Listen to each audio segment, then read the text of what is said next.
തൃശ്ശൂരിലെ ഏറ്റവും പുണ്യവും പരിപാവനമായ ഒരു സ്ഥലത്ത് നിന്നാണ്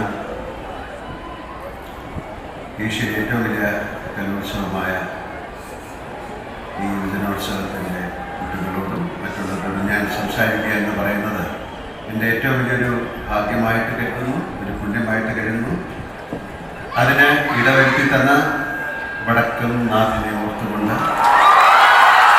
അദ്ദേഹത്തെ സ്മരിച്ചുകൊണ്ട് ഞാൻ നിങ്ങളോട് സംസാരിക്കാം. നമസ്കാരം. ബഹുമാനപ്പെട്ട പ്രതിപക്ഷ നേതാവ് സതീശൻ സർ, ബഹുമാനപ്പെട്ട വിദ്യാഭ്യാസ മന്ത്രി ശ്രീ ശിവൻകുട്ടി സർ, മറ്റ് മന്ത്രിമാർ, വേദിയിലും സദസ്സിലിരിക്കുന്ന മഹത് വ്യക്തികളെ, പ്രിയപ്പെട്ട വിദ്യാർത്ഥി സുഹൃത്തുക്കളെ, അധ്യാപക അനധ്യാപക അംഗങ്ങളെ, രക്ഷകർത്താക്കളെ, എൻ്റെ ഏറ്റവും പ്രിയപ്പെട്ട കൊച്ചു കൂട്ടുകാരെ, വളരെ സന്തോഷത്തോടെയാണ് ഈ കലയുടെ ഈ വാർഷിക മാമ്പാങ്കവേളയിൽ ഞാൻ നിർവഹിക്കുന്നു, നിങ്ങളോട് സംസാരിക്കുന്നു.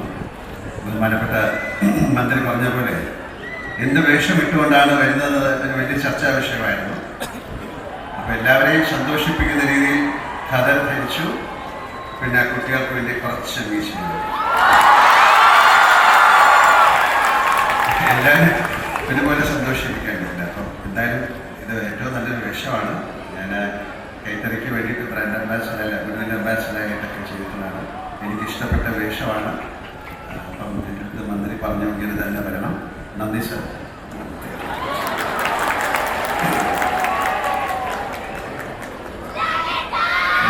ഞങ്ങളുടെ ഏറ്റവും വലിയ ഇപ്പം സ്പീക്കർ പറഞ്ഞ പോലെ അദ്ദേഹത്തെ വളരെ അടുത്ത ആൾക്കാരാണ് എന്നാണ് വിളിക്കുന്നത്. ഞങ്ങളുടെയൊക്കെ പ്രധാനപ്പെട്ട എൻ്റെ നിയോജക മണ്ഡലത്തിലെ നിയമസഭാ സാമാജിക മന്ത്രിയുമായ ശിവൻകുട്ടി സാർ സംസ്ഥാന സ്കൂൾ കലോത്സവത്തിൻ്റെ തുടക്കത്തിനോ സമാപനത്തിനോ എന്നെ ക്ഷണിച്ചപ്പോൾ ഞാൻ പറഞ്ഞു എന്തായാലും ഞാൻ വരും. കാര്യം ഇത് പല പ്രാവശ്യങ്ങളിലൂടെയൊക്കെ ക്ഷണിച്ച സമയത്തൊന്നും എനിക്ക് വരാൻ സാധിച്ചില്ല, പല തിരക്കുകളിലാണ്. എന്തായാലും ഇന്ന് ഇത്രയും വലിയ ഒരു ചടങ്ങിൽ വന്നില്ലായിരുന്നെങ്കിൽ അതിന് വലിയ നഷ്ടമായി പോയതെന്ന് ഞാൻ കരുതുന്നു. എന്തായാലും എന്ത് അസൗകര്യം ഉണ്ടായാലും ഇന്ന് വരുന്നതെന്ന് വിചാരിച്ചില്ല.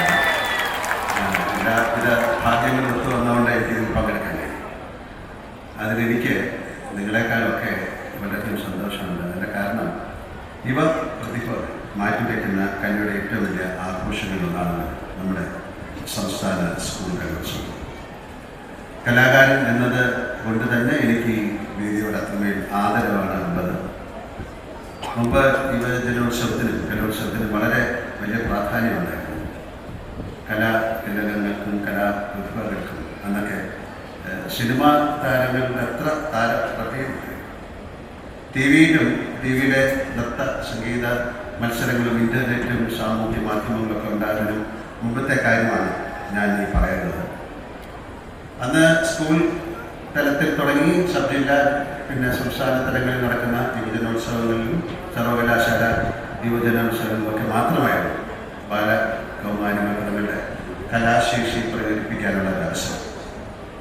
ഏഷ്യയിൽ തന്നെ ഏറ്റവും കൂടുതൽ ആൺകുട്ടികൾ അക്കാലത്ത് പഠിച്ചിരുന്ന തിരുവനന്തപുരത്തെ കേരള ഗവൺമെൻറ് മോഡൽ ഹൈസ്കൂൾ, അവിടെയാണ് ഞാൻ പഠിച്ചിരുന്നത്. ഏറ്റവും അധികം പെൺകുട്ടികളുണ്ടായിരുന്ന തിരുവനന്തപുരത്ത് പരുത്തിക്കുന്ന എന്ന് വിളിക്കുന്ന ഗവൺമെൻറ് ഗേൾസ് ഹയർ